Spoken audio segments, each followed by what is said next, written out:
WhatsApp guys, welcome to my channel. कुछ issues ऐसे होते हैं जिसके बारे में सुने तो सभी लोग होते हैं, लेकिन बहुत ही कम लोग इसको सही से जानते हैं। ऐसा ही एक डिबेटेबल इशू है NRC. NRC national register of citizens. NRC कोई नई घटना नहीं है। एनआरसी पहली बार पूरे देश भर में 1951 में लागू किया गया था। फिर 1951 के बाद एनआरसी आसाम में लागू किया गया। अब आसाम में ही एनआरसी क्यों लागू किया गया, तो इसके लिए आपको आसाम अकॉर्ड 1985 को समझना पड़ेगा। 1982 से लेकर 1985 तक आसाम में एक स्टूडेंट संगठन था आसू नाम का, जिसने 1982 से लेकर 1985 तक 6 साल के लिए एक प्रोटेस्ट किया था, जिसमें 860 लोगों की डेथ हुई थी। तो 1985 में राजीव गांधी और ऑल असम स्टूडेंट्स यूनियन के बीच एक एग्रीमेंट साइन हुआ था, जिसको आसाम अकॉर्ड के नाम से जाना जाता है। तो आसाम अकॉर्ड 1985 के द्वारा सिटीजनशिप एक्ट 1955 में एक धारा सेक्शन 6A जोड़ा गया था, जिसके तहत आसाम में सिटीजनशिप को वेरीफाई करने के NRC is nothing but verification of citizenship. NRC citizenship को वेरीफाई करने का एक तरीका है कि एनआरसी के द्वारा आप सिटीजनशिप, कौन सिटीजन है कौन सिटीजन नहीं है, इसको वेरीफाई किया जाता है। तो सिटीजनशिप एक्ट 1955 में जो सेक्शन 6 से जोड़ा गया था, उसके तहत 2 कट ऑफ जारी की गई थी आसाम में कि कौन भारत का सिटीजन होगा कौन नहीं होगा।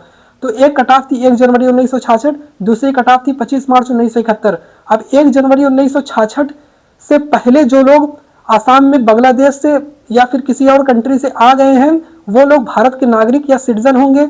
और जो लोग 1 जनवरी 1966 से 25 मार्च 1971 से पहले, मतलब मिडनाइट 24 मार्च 1971 तक जो लोग आ गए हैं, वो लोग भी भारत के नागरिक होंगे, लेकिन 10 साल के लिए उन्हें वोट देने का अधिकार नहीं रहेगा।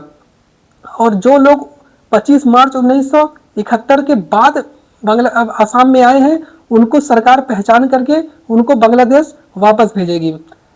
तो ये प्रोसेस 2013 में सुप्रीम कोर्ट के डायरेक्शन पे, सुप्रीम कोर्ट के सुपरविजन में registrar general of India is the same office which carries out census of India. Registrar general of India वही ऑफिस है जो सेंसस, भारत का सेंसस मतलब जनगणना कराती है, उसने किया। 2013 में एनआरसी का प्रोसेस शुरू हुआ, 2013 से 2019 तक चला, जिसमें 3 करोड़ 30 लाख लोगों ने अप्लाई किया था।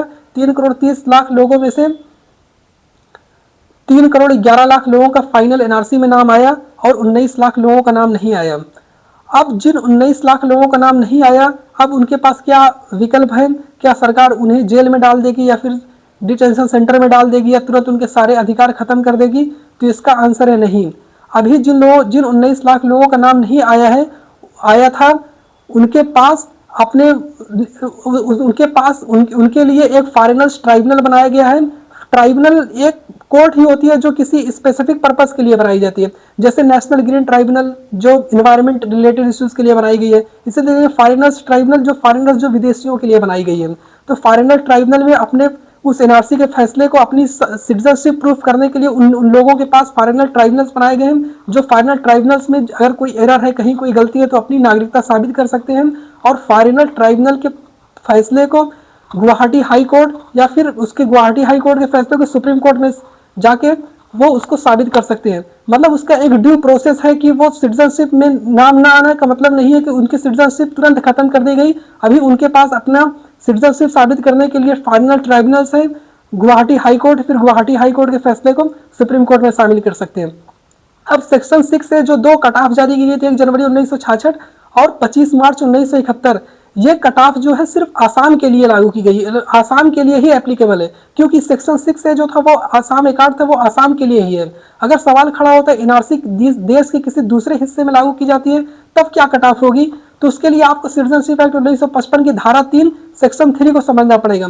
सेक्शन 3 ऑफ सिटीजनशिप एक्ट 1955 ये कहती है कि अगर आप 1 जुलाई 1987 से पहले भारत में जन्म लिए हैं, आपके माँ बाप, आपके पेरेंट्स की नेशनैलिटी कुछ भी हो, आपके पेरेंट्स की regardless of your parents nationality, you will be citizen of India. अगर आप 1 जुलाई 1987 से पहले हुए हैं, और अगर आप 1 जुलाई 1987 से 3 दिसंबर 2004 के बीच पैदा हुए हैं, तो आपके पेरेंट्स जो है, जो आपके माँ बाप हैं, दोनों में से कोई एक जो है भारत का सिटीजन या नागरिक होना चाहिए। और अगर आप 3 दिसंबर 2004 के बाद पैदा हुए हैं, तो आपको ये साबित करना पड़ेगा आपके दोनों जो है माँ बाप वो भारत के नागरिक हैं। अगर आप दोनों में से कोई एक भारत का नागरिक है तो दूसरा इलीगल माइग्रेट मतलब अवैध घुसपैठिया नहीं होना चाहिए।